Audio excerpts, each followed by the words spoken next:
Hello everybody, Doug here from 2 Plus Tough, and today we are hanging out painting up some Fire Forged for Dweghom. This is my Conquest Last Argument of Kings army, and I could not be more excited. I actually got some games in this weekend, so I'm pumped. Over the moon. Love them to death. Yeah, just having a really good time with the game right now. We actually have a group that started playing. I think we meet up every other week, every other Sunday, over in Iowa City, which is the nearest town over. And yeah, it's been a lot of fun. We actually got, I think, 2 new folks into the game, and it's been really cool to watch them kind of explore it. Not played a ton of mini games before, and it's always cool when someone new gets into the hobby, isn't it? Some Dweghom, big old fire cannon. Hey, Spezia. Yep, just painting up some Dweg. Wow, this pot of Balthazar gold is like very liquidy. More so than usual. Okay, well, I mean, I'll take it. I like when it's thin. But yes, we are painting up some Dweghom today. Doing my my 1,000 stunties, which is what I'm calling them, because I use a lot of colors from the 1,000 Suns line of Citadel paints.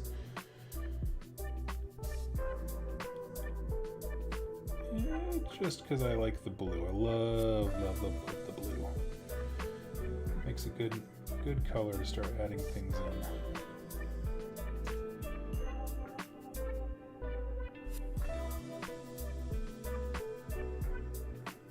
But let me ask this, how is everyone who's able to join? And if you are doing some hobby, I would love to hear what you are working on.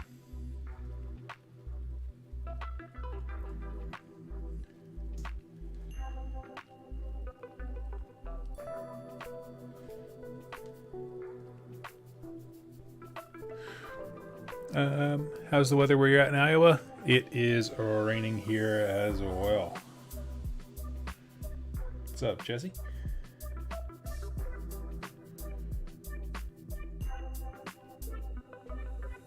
Yeah, it's we have a forecast of just nothing but rain for pretty much ever. I guess we're just living in biblical flood times. I don't know.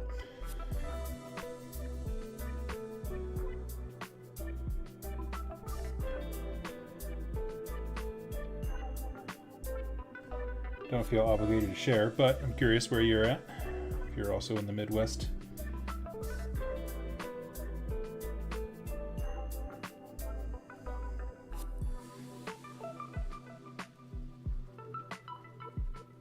I have a question for the chat here. And Spezia, you might be able to help me with this. How do you start learning how to DM? Like, specifically for, role-playing games, that kind of thing. I want to do Soulbound, but I am so nervous.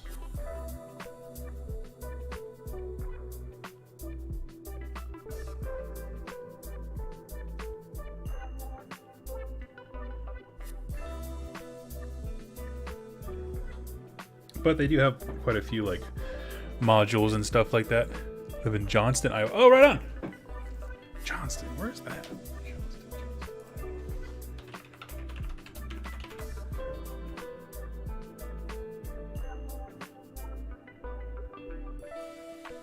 Oh, okay. Part of like West Des Moines area. Cool.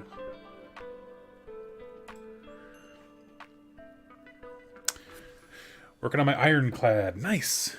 What am I painting, Freddie? I am painting some, these are called Dweghom, and they are part of the Dwarven line from the game Conquest Last Argument of Kings. It is a game by Parabellum, and I love them. They're dwarves that are super badass. Super badass. If you haven't watched my lore videos on them, essentially they were made by dragons and then had a little civil war and usurped them. And so there are dwarves in the setting. Dwarves are those who still follow the dragons. And then there are Dweghom, which are the ones who have shuffled off their masters.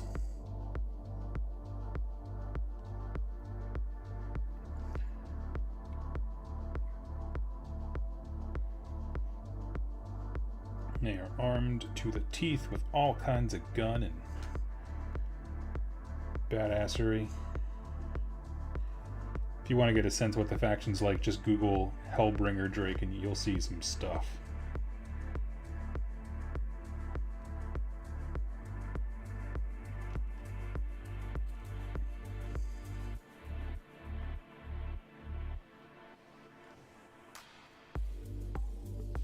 But it's kind of become one of my favorite games as of late because, quite frankly, it's more affordable than GW. I mean, well, it's more affordable. The prices are not terribly dissimilar. However, a box for a Conquest unit goes way further than a box for GW games in terms of, you know, how much of the army it fills, right? The points per unit, whatever. For example, I think these guys are almost 200 points, something like that, 195. Sounds about right. So when you play games that are, you know, 150 or 1500 or something like that, it takes up a big old chunk. So per kit, oh, and they're also way bigger. I mean, these are dwarves and they're the size of Stormcast. So the scale is also very different.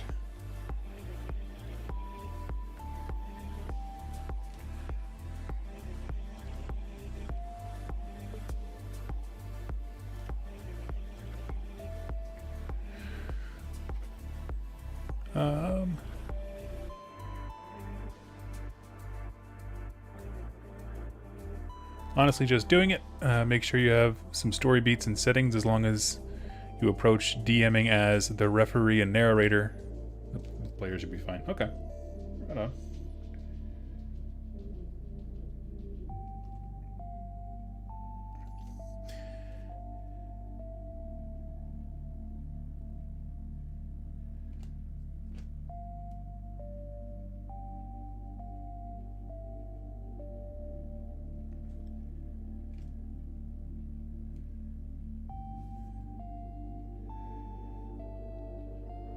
I know that you learn to do by doing. It's just that I hate doing that.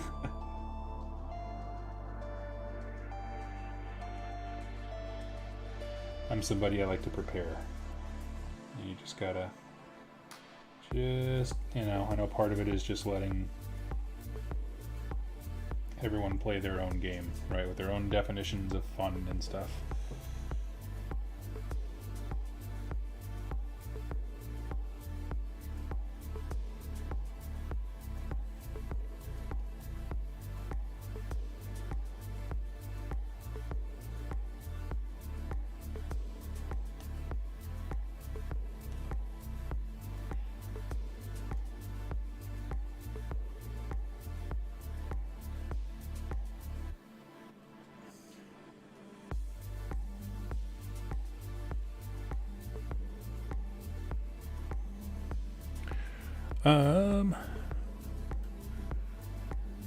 Are you happy the squats are coming back? I mean, I was not around for the squats before. I have no nostalgia value.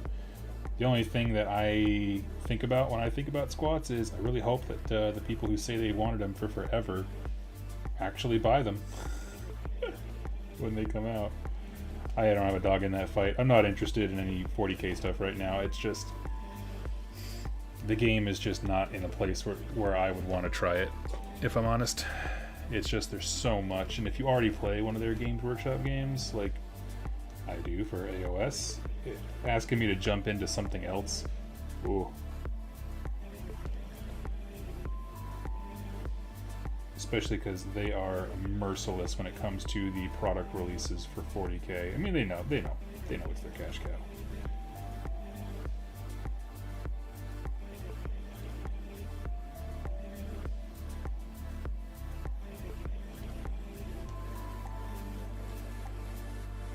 So, probably not doing a whole lot with that, if I'm honest with you.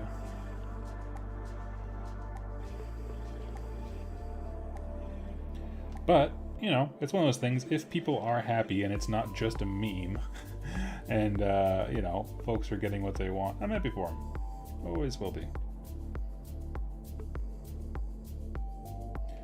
But that remains to be seen.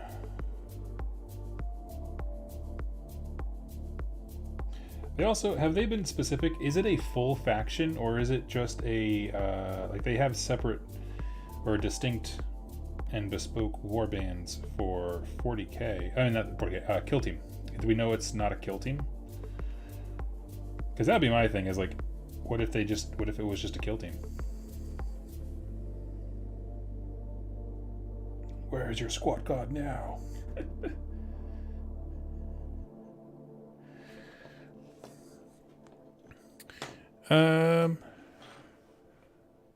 Cool, I'm in London. Right on.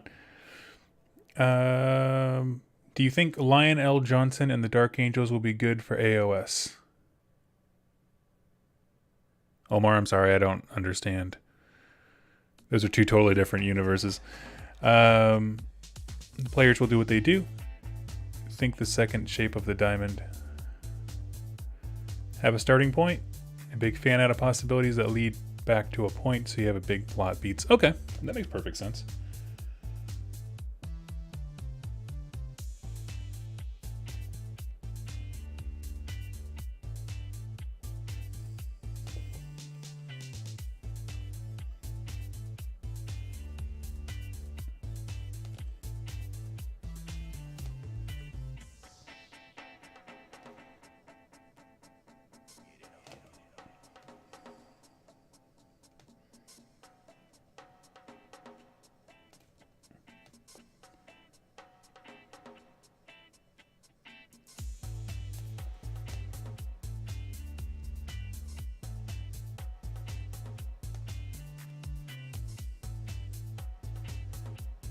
One sec, once I'm out of the detailed bits, I can go back to the chat. That's how it always is.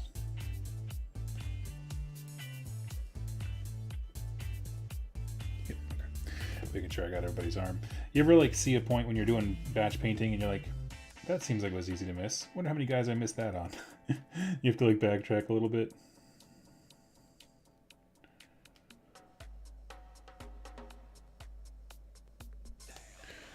Let's see.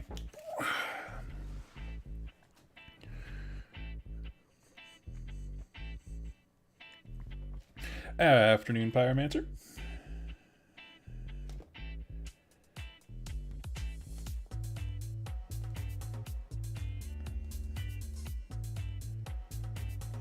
Let's see.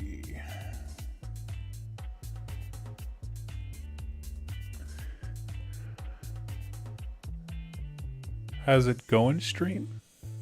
Going good. Streaming. Let's see. One of the best pieces of advice I get about DMing was from the guy who taught me 15 years ago. It's the player's story. If you want it to be your story, write a book. I like that. Cool. And I mean, that functions even with like modules and stuff like that. In your opinion, correct as well. Like the modules give you your broad strokes, and then you know how they actually achieve it is up to the players, kind of a deal. Is kind of what I took away from that. It sounds like a very wise saying. I'm not gonna lie. I like it. It's very zen.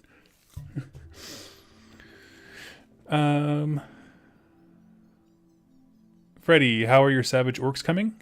And when is your tournament? Yeah, so the tournament is May 14th and 15th, so we're coming down. We're in the month. As far as how the orcs are coming, they are doing quite well. I have everything except for my rogue idol, which is hopefully being sent out sometime this week. Made by Viridian Forge, awesome viewer who decided he wanted to custom design me my rogue idol, and it is pretty incredible looking. I'm very excited about it. It's a giant rock boar, because if you guys know, I'm doing Bone Splitters, and they have all kinds of references to boars, and they have a spell called the Curse of the Wereboar, all these cool things. And I kind of wanted to bring that because I think, I don't know, something cool, unique, different. And so I'm very excited to get him on the painting table. Once that comes in, that's pretty much all you're going to see for a bit, because I need to get that painted for the event. But I already finished a Savage Maniac, the leader who rides a boar.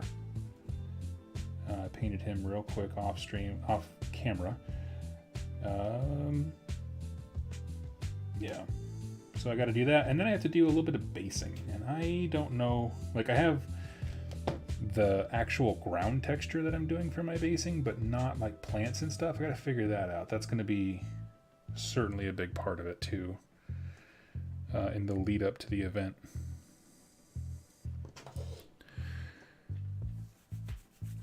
Even with modules, there's still plenty of room. Okay, cool. Sounds good to me. I'm gonna hopefully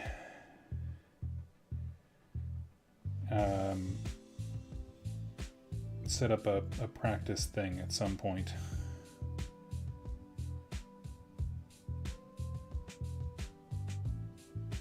What the kind of campaign I want to do eventually, right? I'm going to start with modules just to kind of learn the basics, you know, because a lot of that they have, like the for Soulbound specifically. I don't know about D&D. They have a lot of the reference stuff that would be relevant, like in the modules themselves. So like, you know, if you're going to a store, here's cool references on how to do XYZ. And so that's helpful. But what I want to do eventually, I mentioned this on the stream before, is I want to have a campaign where everybody plays a destruction character from the new destruction book, and it's called Squig Team 6, and they get a mission from Gorka Morka, and it's basically the A-Team but with dumpy destruction characters. And eventually I would love to get to a point where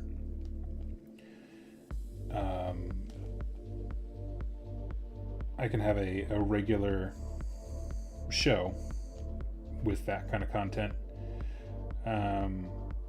And so like people can just take over that character for that week, right? I have a very established, this is what this character is like.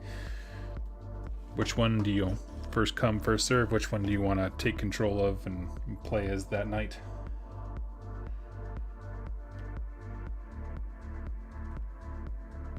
That's, like I said, the ultimate goal, but we'll get there.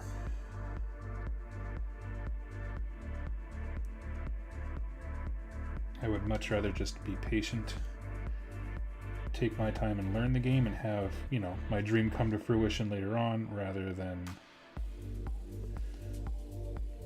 try going shooting for the moon right now and then just being disappointed that I couldn't pull it off, and then kind of like not try again.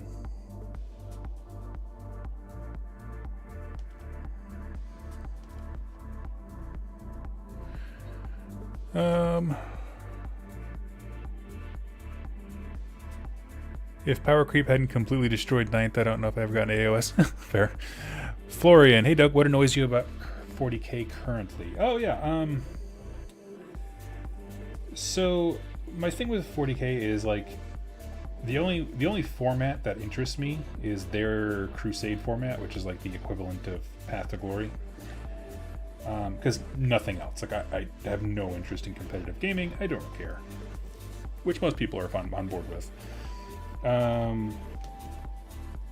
But the amount of reference material, because they keep pumping out books. I mean, and this is just the Games Workshop business model. They release an edition, jam pack it with so much content that it becomes too bloated and can't support itself, and then they launch a new edition which invalidates all the books, and they do it all over again. I mean, that's how they've been doing stuff for a long time. That's not shocking revelation news. But if I'm already doing that with AOS, do I want to do it with 40k as well? Not really. I already got enough stuff to keep track of. Also, their Crusade system, although it's cool, and it requires so much more bookkeeping than Path of Glory. Like, like a lot, like a lot. My buddy Steve locally, who does crusade stuff, was really walking me through it and how much he has to keep track of, and it's just, my goodness.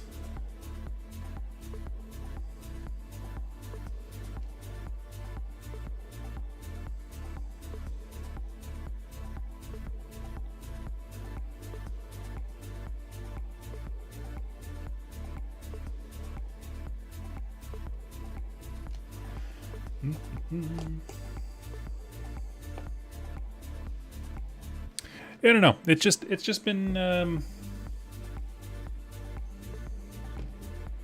don't know. The more I get into the hobby, and I say hobby with a capital H, like wargaming in general, not just Games Workshop games. Man, the more I struggle to see GW as a company I'd recommend to new hobbyists. Like, man, there's so many other game systems with communities that aren't constantly at each other's throat. If you've been on Twitter at all lately, the discourse about AOS has just been insufferable. Some people thrive on it, so I'm not going to yuck their yum, you know? They thrive on the back and forth and what I perceive as arguing.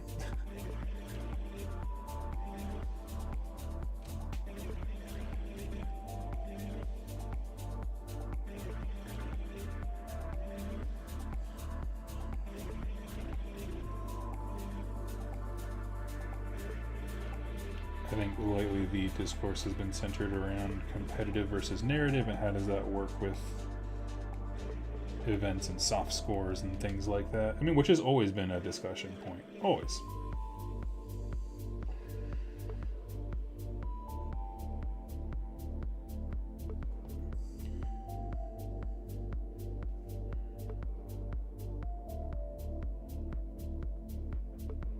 And I know it looks like I'm painting very sloppy, and I am, but after a wash, first of all, washes will cleanse many sins when it comes to painting and hide them. But beyond that, I will do highlight layers that cover up most of this. I decided, instead of doing my normal super cheap, just like keep them all silver and wash them, I put my models on the table this last weekend and realized I didn't like the color scheme of my other Dweghom stuff. It was just too bland, and it's like, I need some color. So I thought, instead of just redoing the models I've already painted and feeling like defeated, start on a new unit, in this case the Fire Forged, and just see if I can get them to where I like them before I do anything stupid like sell anything off. And so far, I am digging these guys, I will be honest.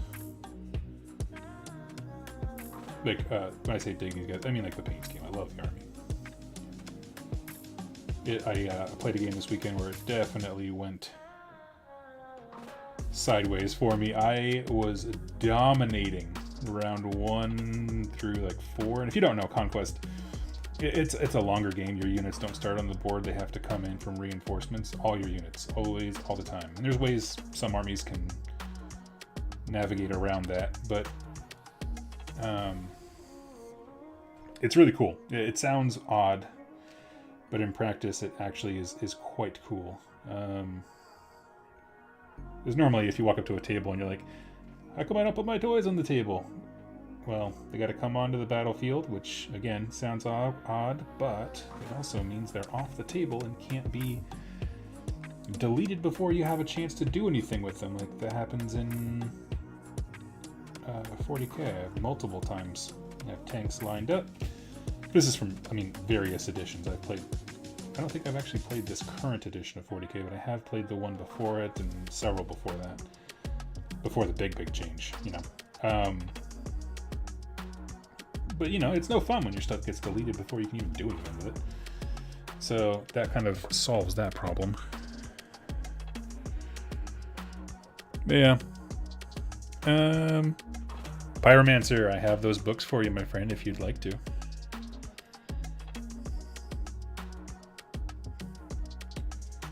Hey, do you do role-playing game stuff, Pyromancer?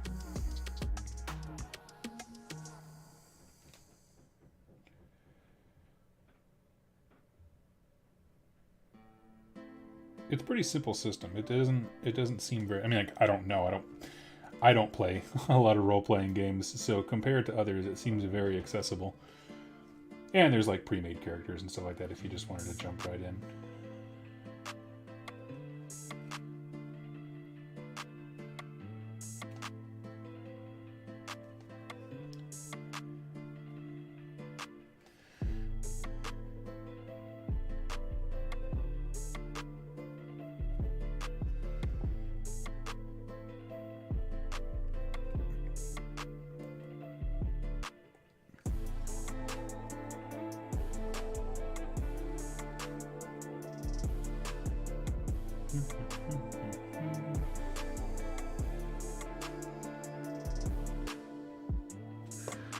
And last one. 20 years. Wow. Right on. Let's see the Bebop Maniac. Oh yeah, right here. Yeah, let me grab my camera thing so I can see in real time what you guys are seeing. Here we go.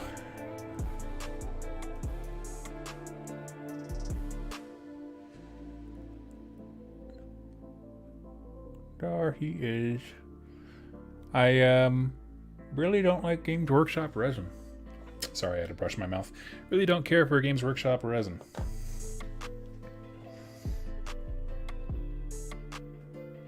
And I used to think that all resin models were the same. They are not. Very much so. Night and day difference looking at some other companies and theirs.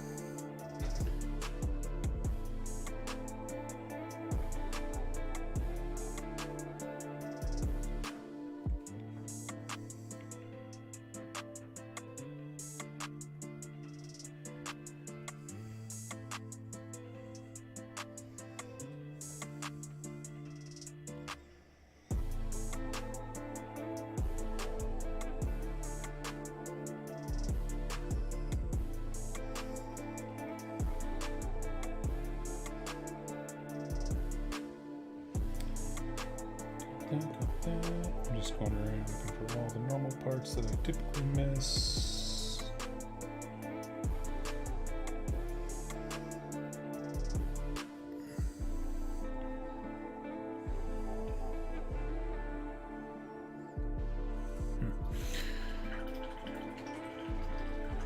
Let's see.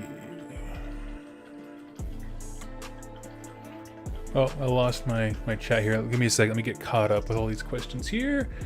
As you just pick some monsters, I think they're cool. Build a story where it fits. Okay, right on.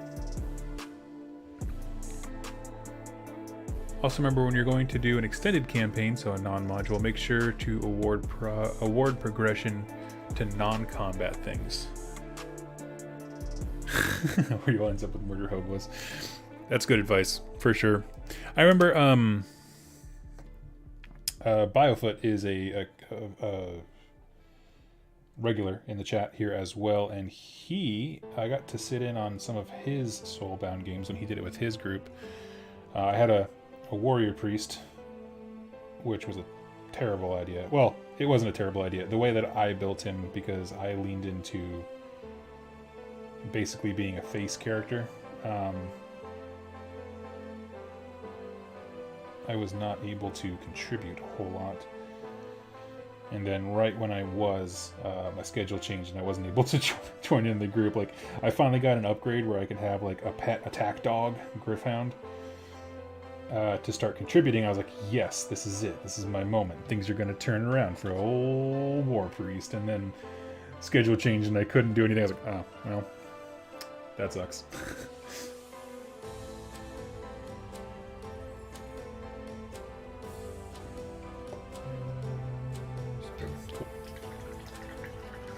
Did enough at least to block out the base colors.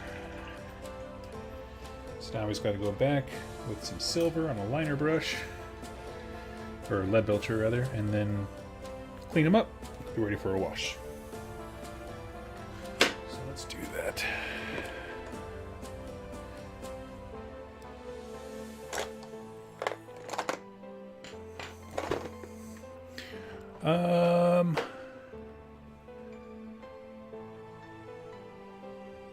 Why I don't like 40k. I like dragons and magic more than aliens and tanks.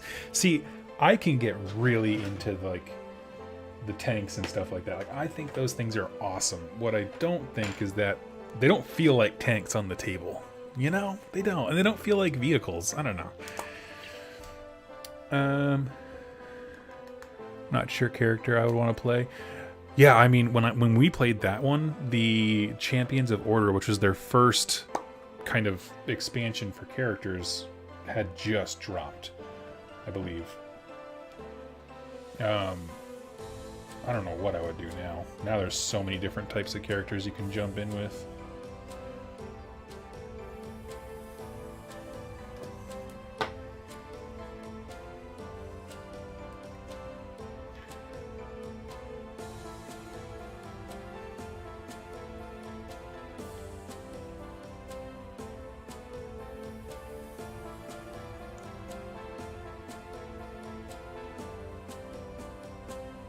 I think I'd probably take a look at...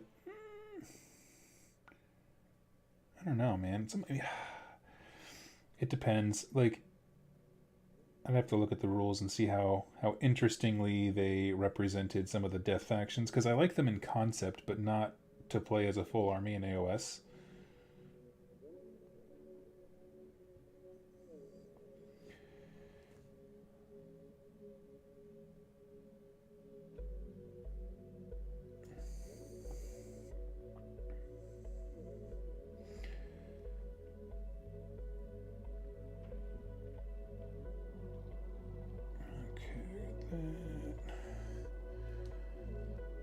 At this point, I am just doing a big round of cleanup.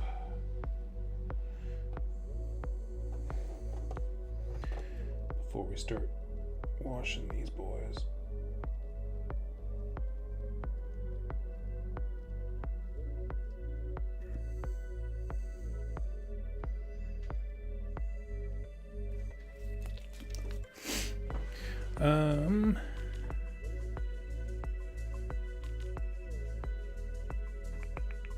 Oh, redo Potpod. Hey Doug, about to start Conquest really soon. What do you say, Dweghom, Old Dominion, or 100k? It really just depends on what you want. Do you have like a particular like play style or anything? I can give you some more direction from there, but you know, I always tell folks just pick your favorite models. You know, strategies and stuff change. Rules change, but if you pick models you like, you'll never make a big mistake. You'll have no regrets.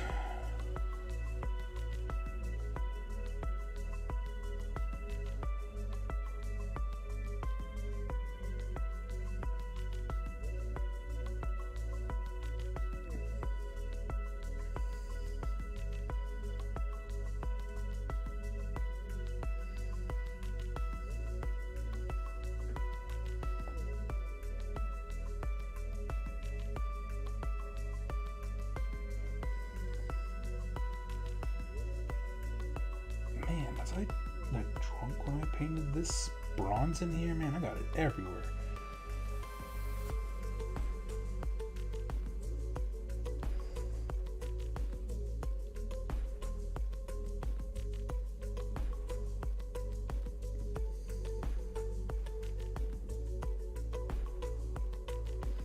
You guys ever get that feeling when you're like, what was I thinking when I was doing the base coat on this guy?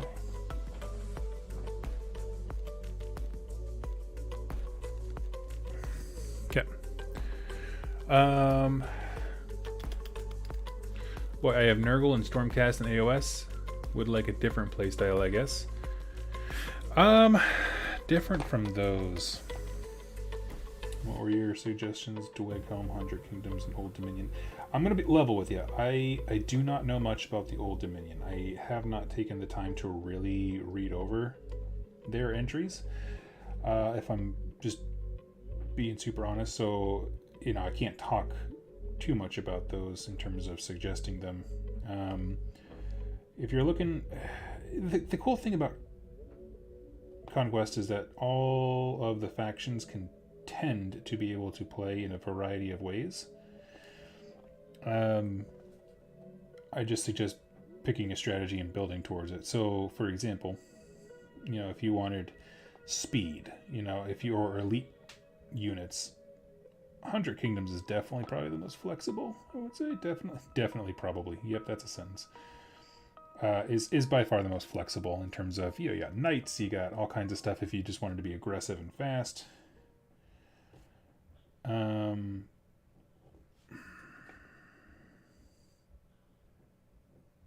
Yeah, because it also depends on what play styles you were doing for Maggotkin and stuff like that, that you wanted to move away from. Like, were you a shooty Stormcast player and you don't want to do guns? Then I would probably say, I don't know, because they can, like I said, they can all do whatever. Dweghom can do a lot of melee, but they also do have some of the best guns in the game. But they are shorter range, so you gotta get up there. But also their archers are more tanky than any other unit's archers, or the faction's archers rather. So there's your trade-off. I don't know, it's hard to say. That's why I don't typically do videos recommending things like factions for people, just because so many of these games, there's just an infinite number of ways to play them.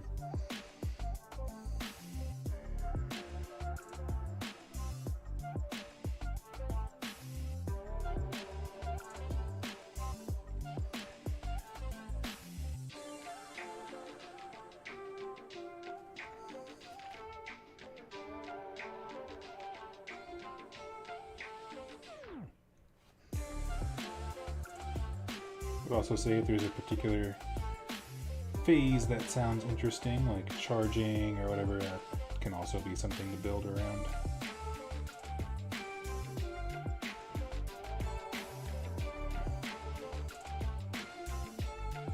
The nice thing about shooting lists in Conquest, though, is that they are not nearly as emotionally oppressive as they are in AOS.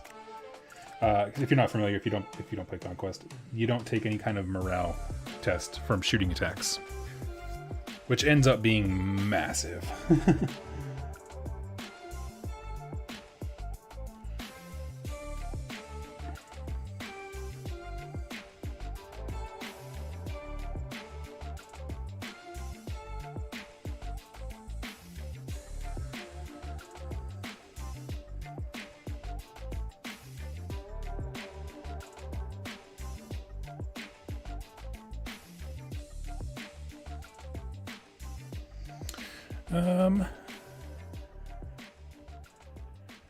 Let's see. I know, tough choice. They all just all look so cool. Yeah, they do. For me, I kind of hopped factions. I started with Spire. Then I moved over to Dweghom because I saw the Hellbringer Drake for the first time, which is their kind of centerpiece beastie model for the moment. I'm sure there's other variants that are going to come out and look equally cool. But for right now, it is the seminal big monster of the Dweghom, and I was just so smitten by that model. I was like, I need to play this faction. And then they had a few TTS games, and my buddy locally, he created a list for me that had 4 of them. Like, it was just for TTS, nothing else. But it was this super fun, just like 4 huge artillery pieces, just moving up the board, firing like crazy. Ah, good times.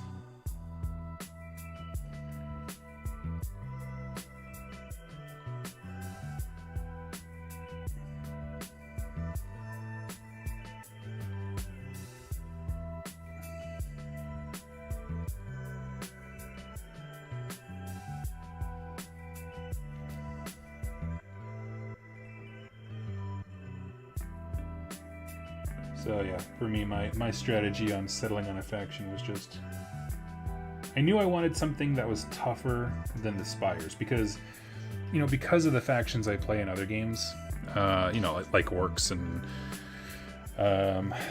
various things from AOS, because I army hop so much, I knew I didn't want like an army that's based around bodies. And so I started with Spire, and then realized pretty quickly, you know, their kind of shtick is that they can burn themselves up, like they can take wounds on a unit to make it swing above its weight class, and then if you have a whole bunch of chaff units, you can do a lot of work with those. Simply because, you know, they're getting hurt, but if you're, you know, for example, I'm just making up numbers here, if your 80-point unit hurts itself to swing and be able to cripple a 120-point unit, that's good math. And so they're a very control kind of army like that, or at least they can be. And it's cool, I just didn't want to paint that many guys. Like, once I got done painting the set that I had, I was like, oh, I need a bunch more guys to do the thing that I was hoping to do. Nah, never mind. And that's about when the Hellbringer Drake was previewed, and I was like, oh, that's a sign from God.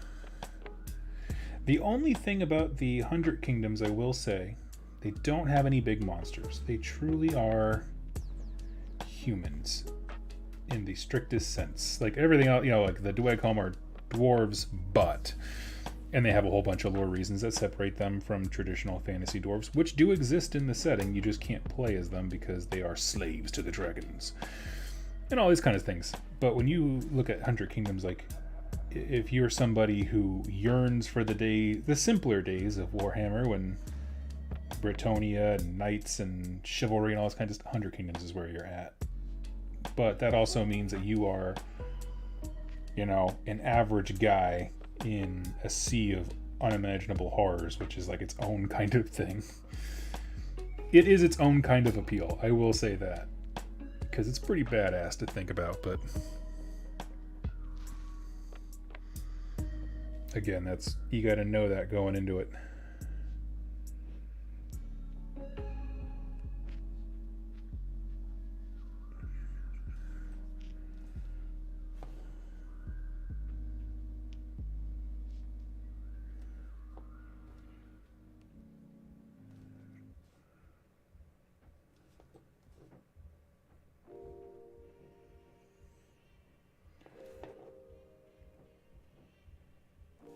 Okay.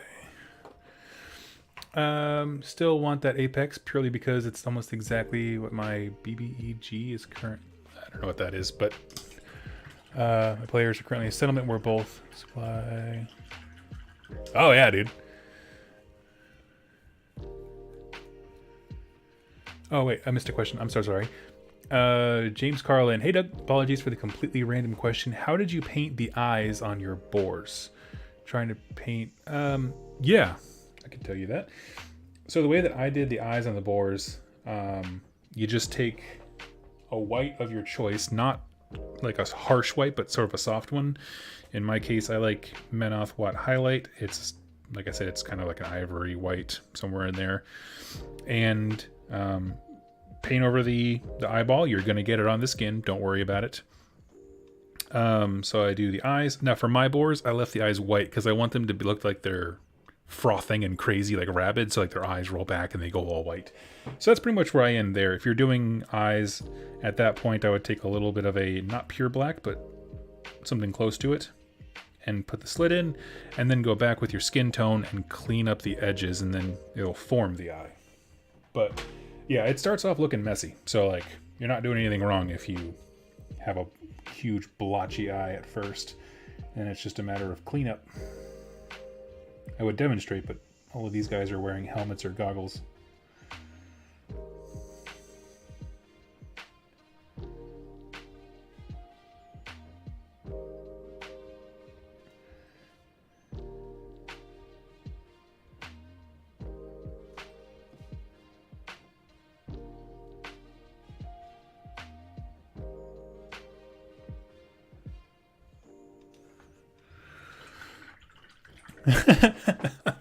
Goobertown Hobbies in the house. Well, well, well. What is up, my dude? Painting up some Fire Forged.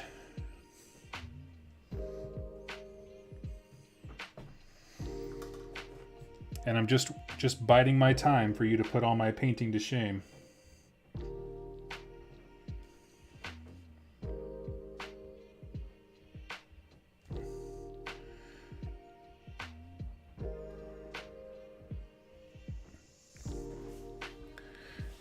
Cheers, helps a lot.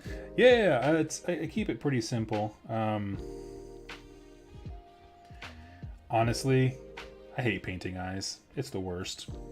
It just sucks. I struggled with it a lot more on my Marvel characters because they're more to scale, which means their eyes are actually small as compared to Warhammer stuff where everybody's got like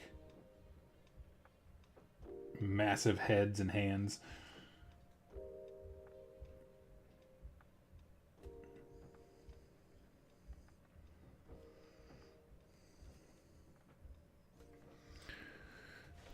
Looking good. Thank you, thank you. Goobertown needs to paint a miniature of Doug. Oh no, that'll cost you too much, whereas I'm a big guy.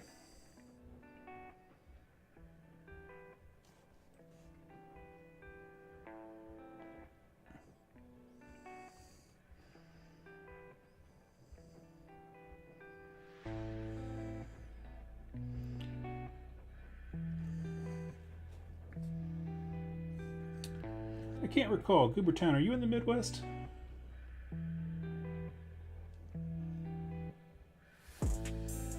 I am in eastern Iowa, if that gives you any point of reference.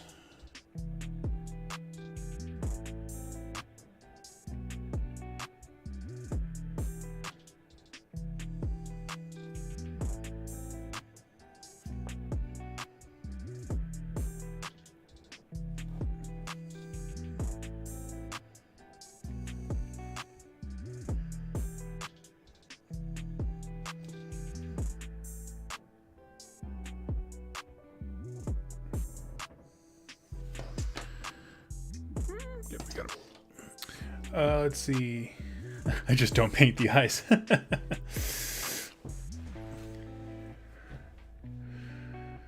I also love that there's an official artifact in D&D. It's basically a dwarf grand hammer with Thor powers. Nice. Nice. Yeah, I saw the new preview for the Thor movie. I'm just getting into watching the Marvel movies now. I think I needed the hype to die down so I could actually enjoy them without everyone being like, "Oh my god, you didn't like this?" You know, in my face about it. For example, we just watched Black Panther for the first time a couple weeks ago with some friends. It was gotta say, good film. Pretty cool. Better than I expected it to be. Didn't have the highest of bars to set, but, you know, I'm just making sure I got everyone's leg thing. They have these, like, weird power armor pieces on their legs that I'm assuming to help them support the weight of all these guns and stuff. I just want to make sure I'm not missing them.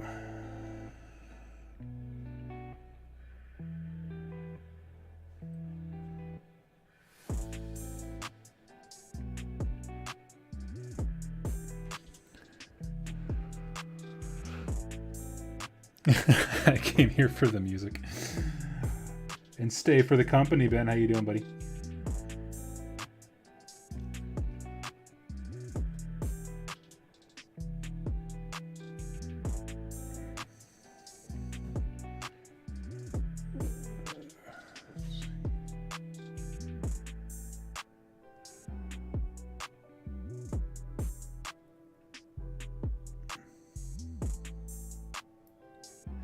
Let's see. I still remember seeing Thanos in the end credits, like, "Give me my snap," and everyone in the theater looked at me crazy. Yeah, it just, I don't know. I made it, I followed the films at their release up until Civil War. And after Civil War, I was like, I'm kind of done. It just really was not enjoyable to me. But after that, it's been enough time. I'm like, well, I can revisit it and see what everyone's talking about. Like, I know enough comic book nerd knowledge to kind of get some of the big beats. Other stuff I can kind of infer, like when they made Vision.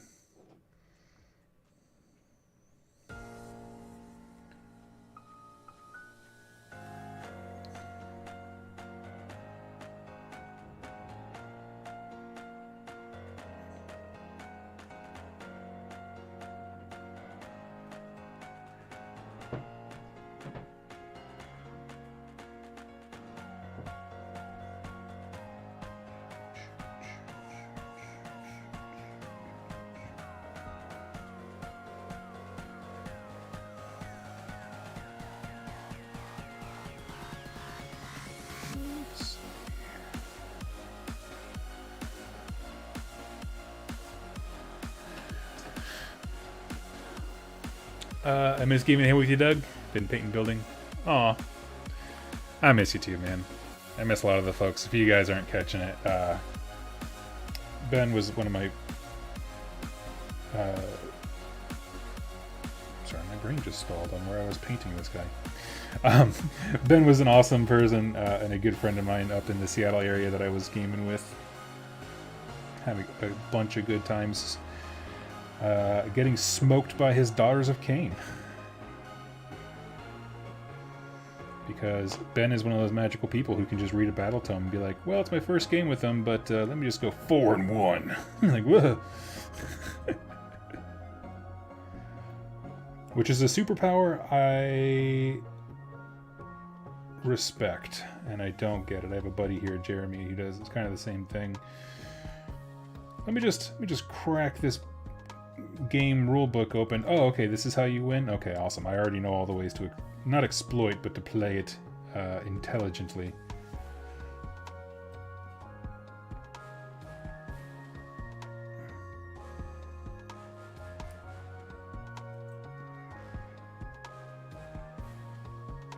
Does the Ricky Bobby thing. I just wake up and I'll pee excellence.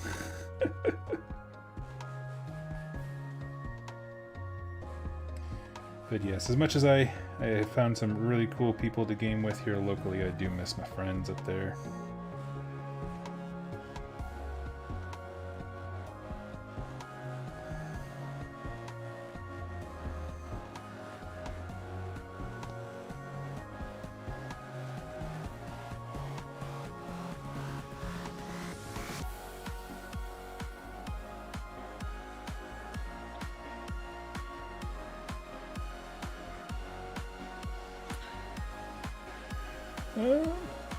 My issue with the movies was taking entire runs and making them one movie. Yeah. Yep. I totally get that. Where it's like, it felt like they wanted to cash in on the recognition of those whole stories, like Civil War, right? People, it's pretty intrinsic what it's about. But when you turn it into one film, it's like, well, it loses all the edge because you're not building the tensions that comic book series was able to build, and you're not necessarily telling a similar story to what that but you wanted the brand recognition of the name of the series, so it's like, well, that was a bit lame.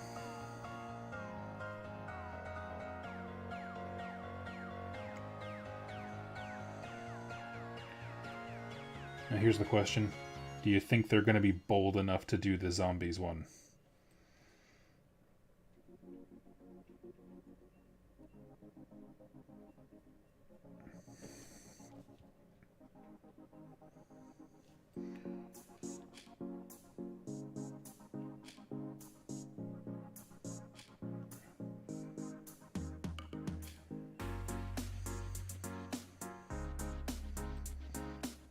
Personally, I think they would do the zombies thing in like a Disney Plus one-off movie or something. I could see that. Nothing else.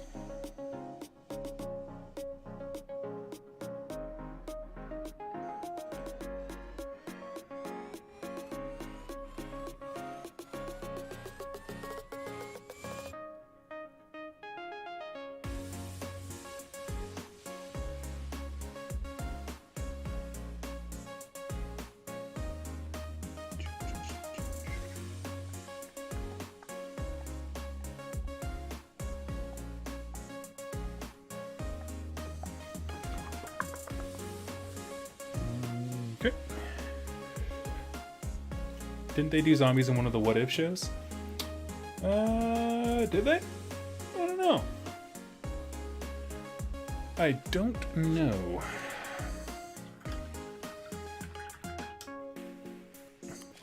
I certainly have not kept up on my what Disney's doing with Marvel. Knowledge. Like I said, I just saw Black Panther. I'm so behind the curve.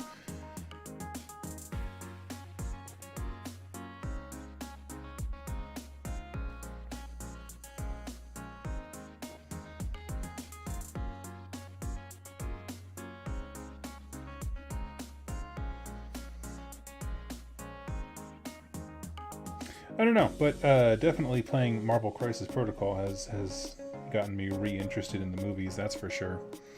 I've been playing with my local friend Jeremy, and keep getting my butt handed to me, but by golly, I'm learning the game. For me, I think I really enjoy the game mechanics a lot. More so than most skirmish games, if I'm honest with you. It's just a matter of like playstyle. So like I started with the models, of course, that I wanted to build and paint. So that was Spider Foes. So you're looking at like Green Goblin, Venom, Carnage, anything from any Spider-Man villain. I like those guys. He have a great gallery of villains.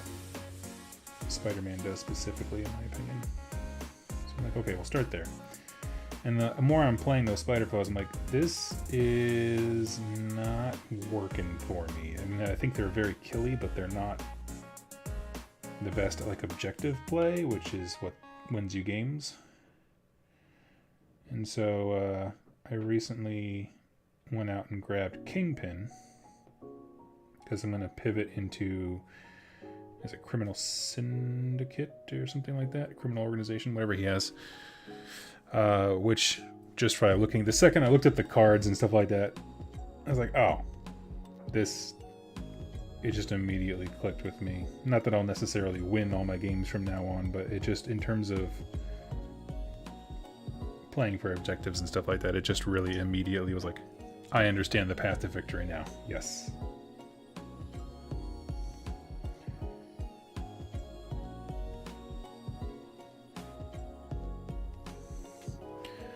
That guy, you know. Oh, thank you so much for throwing something in the tip jar. As always, if you throw something in the tip jar, you get to choose the topic. So let's see. Glad to catch a stream. To chuck the conversation off Marvel, have you seen The Batman? If so, what are your thoughts? If not, what are you doing? I have not seen it, unfortunately. Sorry. That's the new one with Robert Pattinson, right? Pattinson? No, but I'm open to it. When he was announced as the new Batman, I was like, you know what? Right on. Good for him.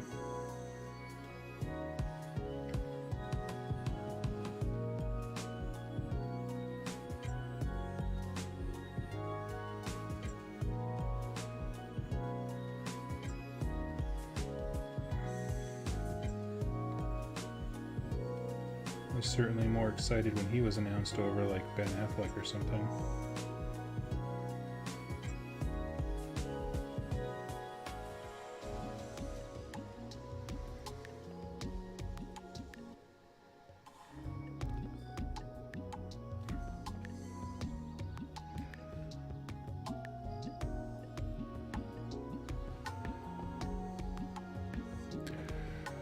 But yeah, I certainly would go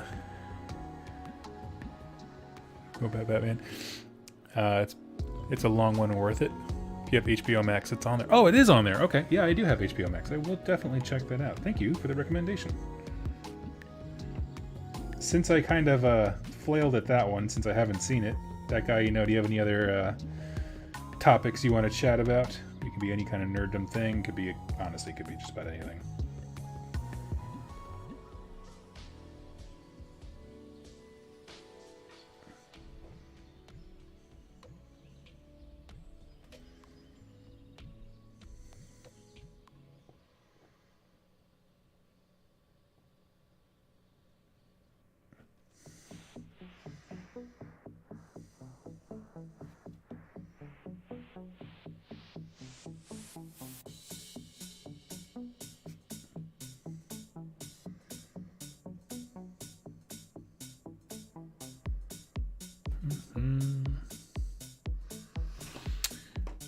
Still have no idea. I still have not seen the Ben Affleck Batman. Yeah.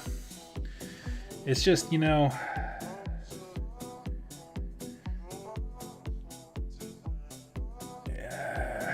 Okay, let me ask this question to people who have seen the new Batman movie.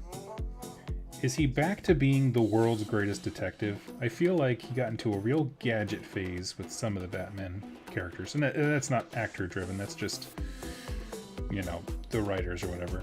But I feel like they moved away from him just being an independently smart dude and replaced his, I guess, a lot of his skills with gadgetry.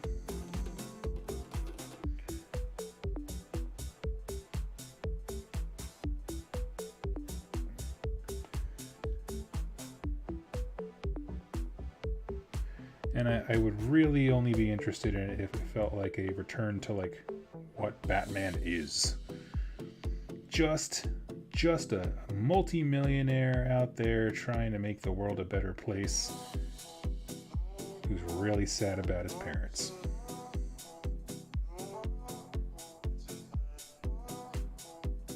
And, you know, also a kick-ass vigilante. But you know what I mean. A lot of it.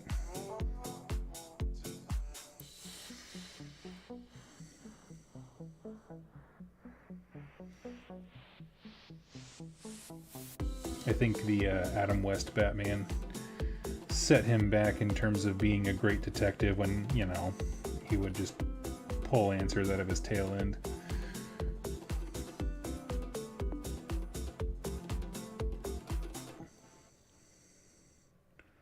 A squirrel with a submachine gun. What? Just answer riddles like that. You're like, that's not an answer. What?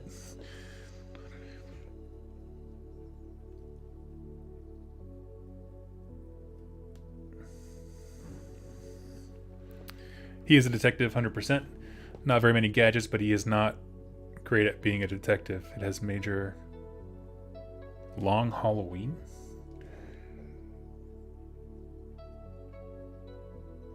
I don't know if I'm familiar with that reference.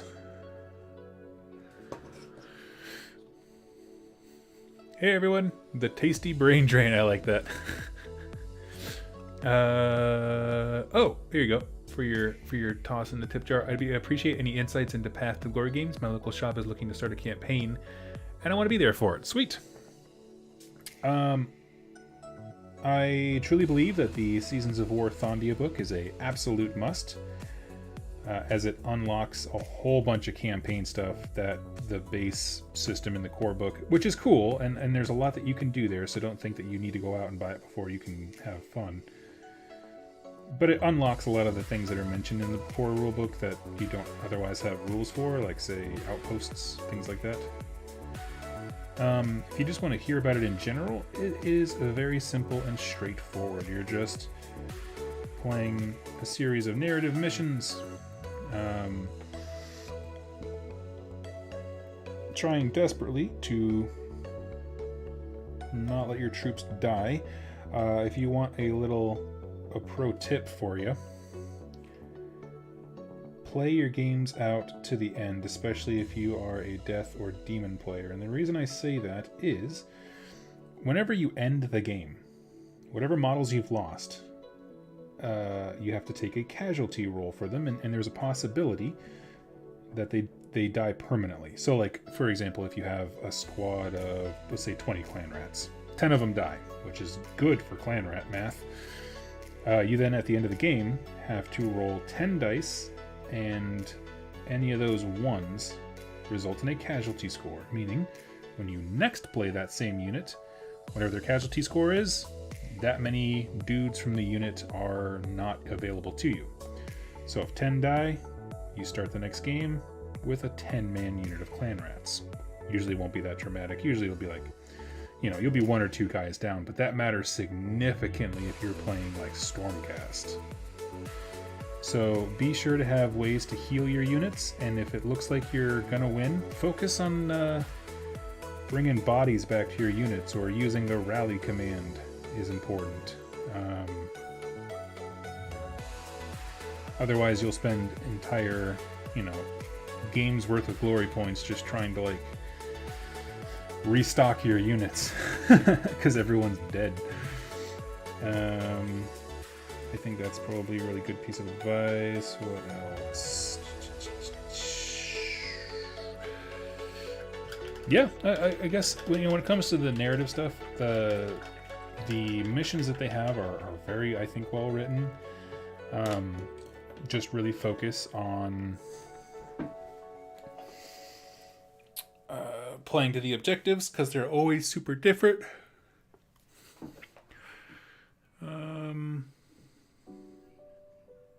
Is there a way to get just the physical book? Oh yeah, it's sold separately. Yeah, here, I'll put the link for you here, buddy. Give me one sec. Yeah, no, the book's not even in the $200 set, which is why it's infuriating. Oh wait, no, we don't want that one. That's the limited edition one. Here you go, Spezia. There's the link to it.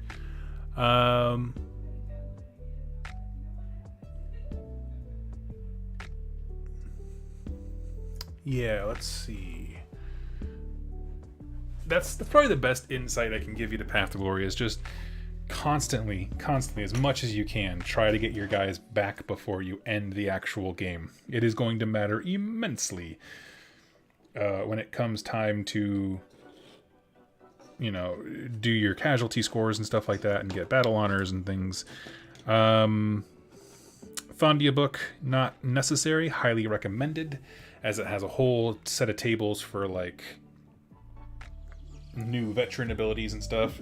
And I say it's not necessary because all those things do exist in the core book, but it is really nice to have some variety so that everyone's not just getting like the same 6 and probably less than that when it comes to what veteran abilities and stuff you choose, because some of them, you know, they're hyper specific to certain units, so you're just not going to use them on others. It's not even about power gaming.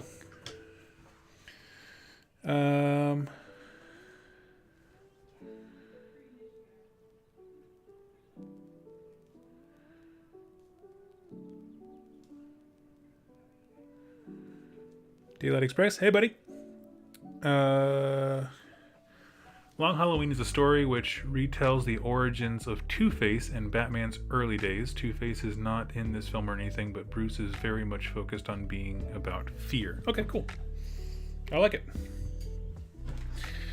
My ideal version of Batman is somewhere between a Sherlock Holmes and... I don't know. What's a martial art? Daredevil, I guess. You know what I mean? Like where it's like, it is vigilante justice, no question. But at the same time, there's some big brain energy happening.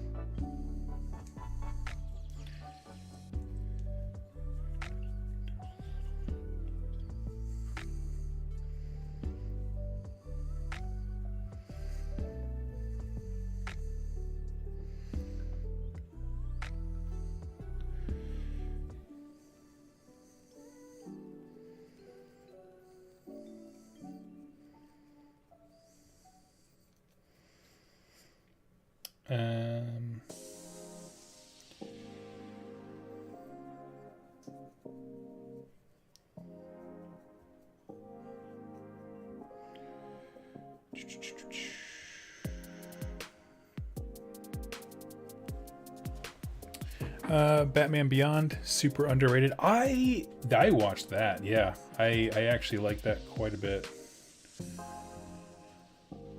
Super here for it. And like, oh, big twists and when it gets to the later seasons, so good. No spoilers, I won't spoil anything.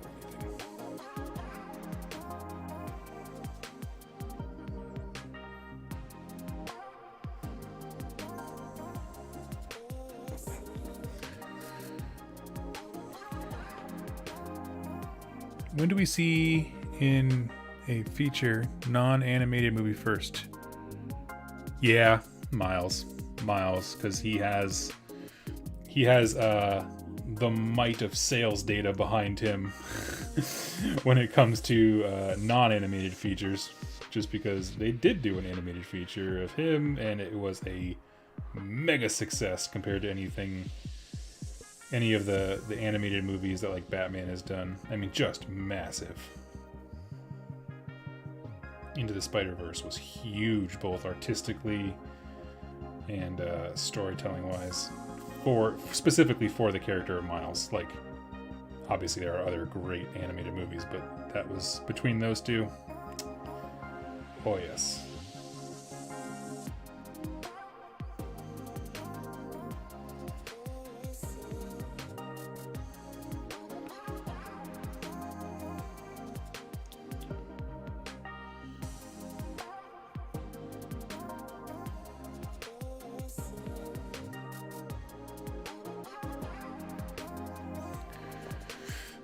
I agree. Batman Beyond, definitely underrated.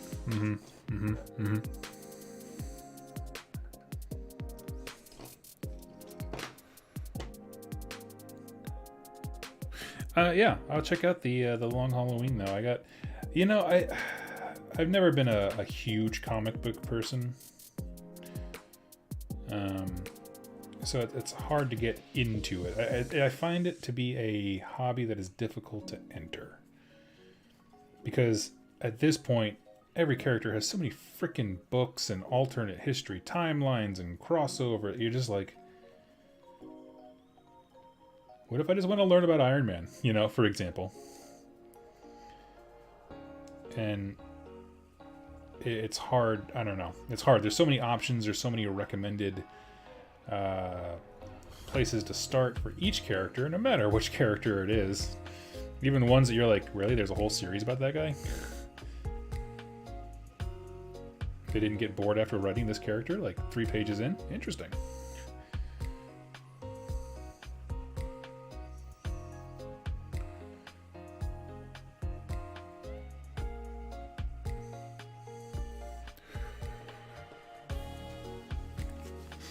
Let's see.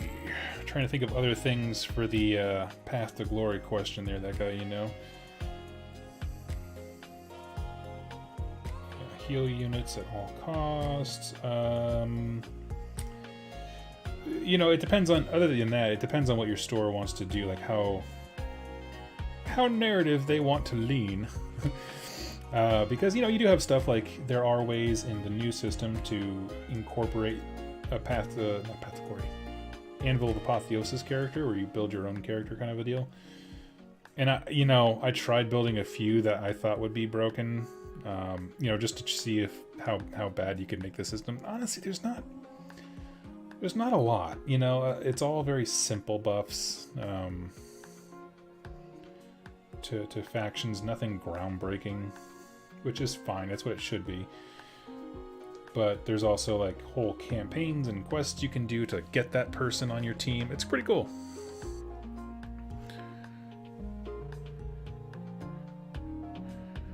Let's see. Harold of Monway. Glad to catch you live. Been watching your old hobby hangouts. I say paint. Oh, that's awesome. I was watching you paint your first Dominion models, knowing you had already sold them at Dominion. Oh, the Dominion set from Games Workshop. Yeah. I was like, Dominion? That's a Conquest faction that just released. I don't have any Dominion stuff yet. It's still on back order. It's like, are you watching past live streams from the future? Well, thank you. First of all, thank you. Glad you could jump in and hang for a bit. Edward Fox, hey, longtime fan. Have you read Invincible yet? No, I have not. Invincible. So we're kind of jumping around topics here. Invincible, is that like a comic book, or is that an AOS novel that I didn't see? Like, help me help you.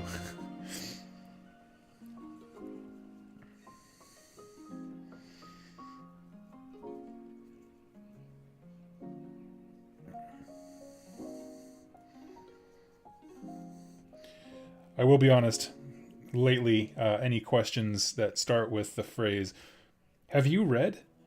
Typically, no. Honestly, it's been my brain's kind of been melting. I've been spending a lot of time reading rule books and such, and so I haven't had nearly as much time to just read for fun as I would have liked as of late.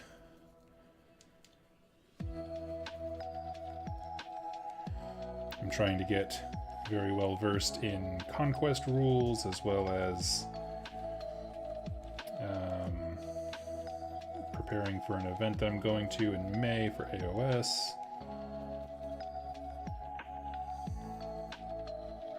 Which, you know, I'm excited for. I am excited for Vault Wars that I'm going to. I think when it comes to games of AOS, I think I might take a small step back for a bit. I think I'm enjoying other games more. I like the lore for AOS. But game-wise, it's getting to be a lot, especially with just some of the release structures I got going on over at G-Dubs. Just a lot of investment to keep up with anything. It's like, I look at other games, like, I mean, honestly, the ones that are on my plate, or on my mind, rather. Conquest is a big one. Marvel Crisis Protocol is great for skirmish games. I still think Warcry is one of my favorite games ever. It's just so simple and intuitive, and what else am I really into? Oh, I discovered a new game called Free Blades.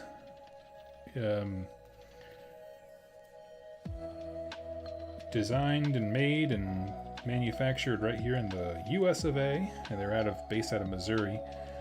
And they're interesting. Here's the interesting part that hooked me. And I literally just got the rulebook today, so I'm not advocating the game. I still need to explore it. But you know all the different dice you use when you play role-playing games, like D8s, D12s, all kind of stuff? Well, those are actually like your stats for attacks, which is such a unique idea. So for example, let's say your sword hits with a D12. Okay, so you're looking for a target number or higher on a D12. And if there's a penalty, like in AOS, we would do like a -1 to hit. Well, instead of just having the number be a modifier, you can change the dice. So negative effects will sometimes reduce abilities, and you'll, instead of using a D12, you'll go down, which is a D10. And so it goes from D4 to D30 on this scale. And so you get to use all those cool dice that other mini games are apparently scared of. I mean, most of them use D6s, but you know what I mean. So it's just an interesting concept for a game design. I thought that was really cool. So I just kind of started exploring into that a bit.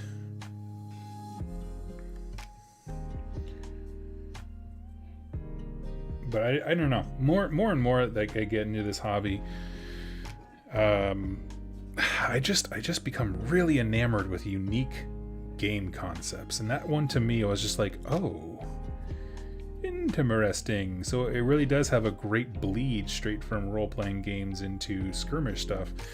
And if you were a fan of Mordheim back in the day, dude, this is the game for you. Like, you could do anything. Like, I'm just looking through the rulebook. It's a 280-page rulebook, and keep in mind, it's a rulebook that comes with a full campaign system, tons of items that you can find and pick up and interact with, and rules from everything from, like, I want to use a zip line to get across the frickin' battlefield. Okay, you could do that. Probably not smart. 1 out of 10. Wouldn't recommend.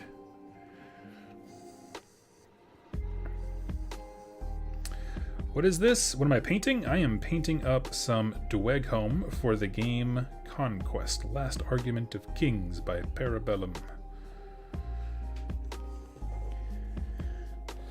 I can't wait for them to release their skirmish rules, hopefully coming, I think they said in August? They have a skirmish game already called First Blood, but they're redoing the rules in an effort to make it kind of more of a distinct game, which I'm excited for.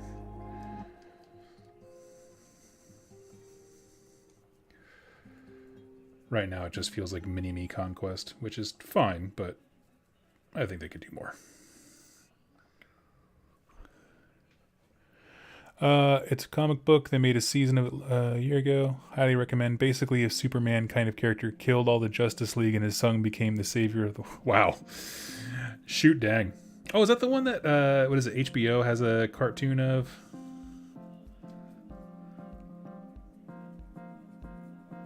One of those companies has that. I thought it was called Invincible. I could be wrong.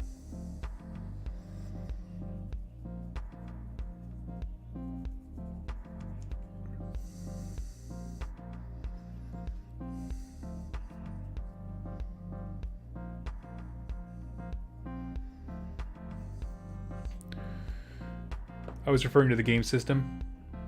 Oh, sorry. Yes, it's called Free Blades.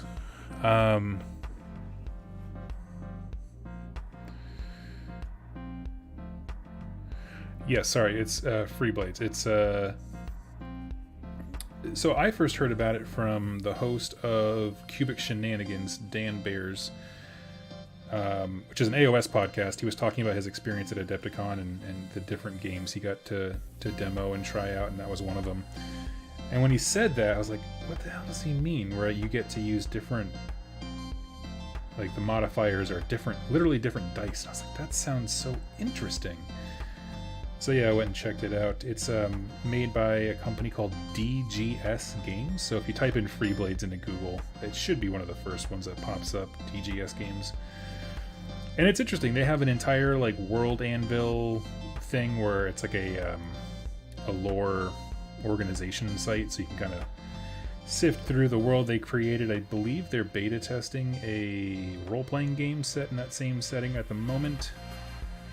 But yeah, I mean it's skirmish, warband, combat. I think the reviews that I've listened to say you need on average, I think, about 13 models, so it's not a very big investment. You can use whatever models you want, as my assumption is, as long as you and your opponent are using similar scales.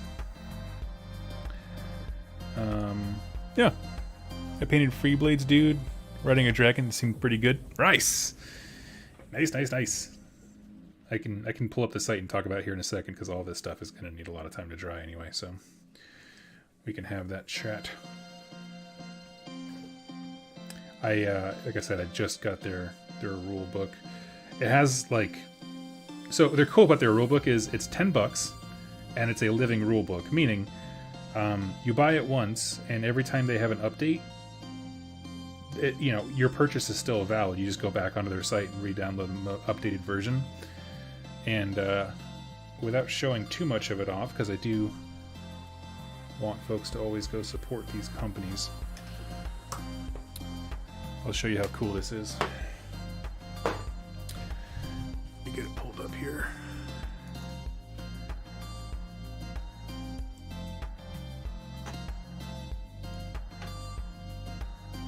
I do feel comfortable at least sharing the table of contents because it's crazy.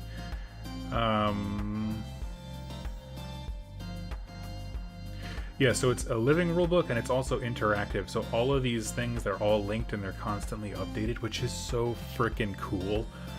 But yeah, essentially, it's not grand complex stuff. It's skirmish games. Everybody gets a couple of actions. There's some action economy there. Lots of items. There's different kinds of magic, which is cool. Which I personally like. I don't think magic capital M should ever be like one system, right? Because fire magic, I think, should feel different from different kinds of things. Lightning magic should arc between units. I kind of like that about War Machine Hordes, that they had different, at least fire magics would do burning conditions and that kind of thing. So a little bit different. But yeah, I just discovered this. Let's go. Let's see. Free Blades. DGS Games. But yes, so the World Anvil thing helps you figure out what the actual lore of the game is.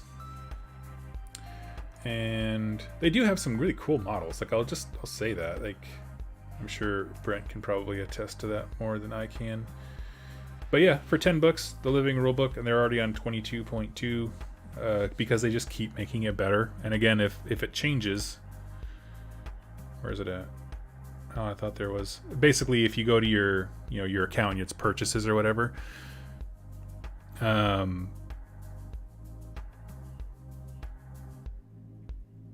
I've seen tons of mini player versus player games, but there's not many co-op PvE type games. That's a good point. Honestly, if you want that, I highly recommend Skyrim Call to Arms by Modifius. Where is it called? Modifius Games. Not the Skyrim adventure game, sorry. Role-playing war games. Blah, blah, blah, blah. Shut up, leave me alone. He says on every page. But this game actually has a really great player versus environment or co-op system. And they really are quite good in terms of your enemies will have specific targets that they're looking for. I actually have the rulebook down below. I can just pull that out. But yes, I do recommend that. The Dark Souls and Bloodborne board games are super fun co-op minigames. Right on. I have never played them. That sounds cool. I certainly think that the market has been more welcoming to those smaller, we'll call it smaller investment games rather than needing to buy a $400 army.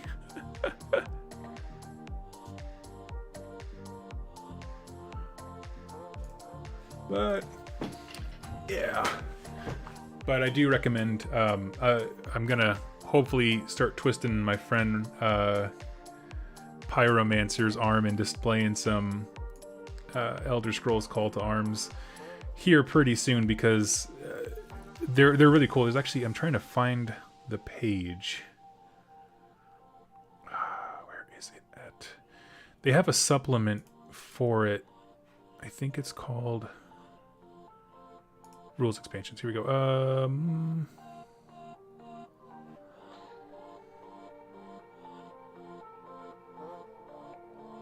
I can't find it right now. I apologize. But basically, they made a Civil War version where you can create towns and you can have your warband go against an AI city guard. And if you've played Skyrim, you know the kind of people I'm talking about, right? You would play, basically you would buy the Stormcloak set, paint them up as the town that you want to be from or invading, and just kind of go from there. But yeah, it seems really cool.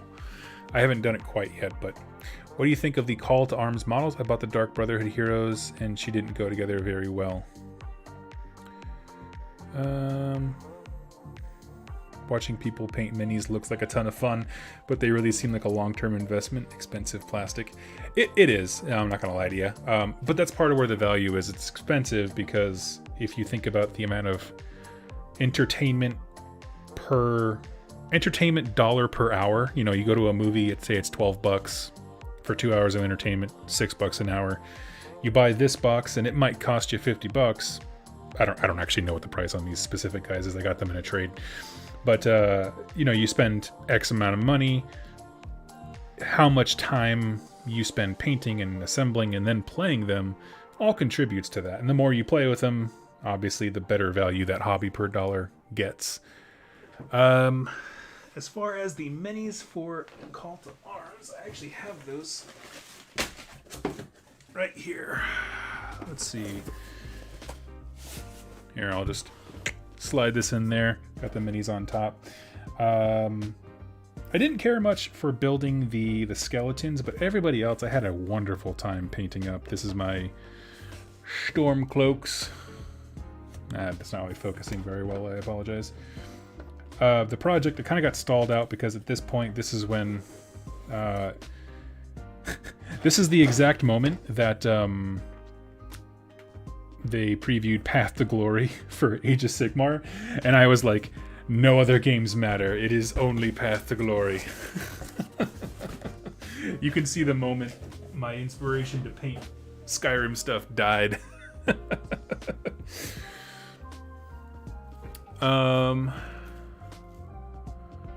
But for most of the models, I haven't had a single problem. Their resin is generally pretty good. Edward Fox Doug, do you ever wonder where all the armies you've sold have ended up? Many of them are in the Seattle area. 2 of them are in Australia. 1 is here in the Midwest. No, actually 3 of them are in the Midwest, between Illinois, Missouri. Yeah. Spread the love. That's what it's all about. Okay, these guys are looking pretty good. And so what we'll do in the next stream is build up the skin, highlight all of the blues, any final touch-ups, and everyone's faces. Like I haven't really painted any of the beards or anything like that because I always do those last anyway. So beyond that, I think they're looking pretty snazzy. I like them. And I hope that they turn out well and that they do good things for me on the table, because this is one of my favorite infantry units. Just the huge magma cannons on their shoulder. Are you kidding me? Man.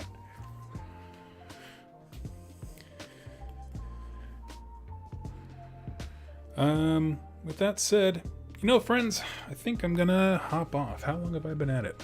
Let's see.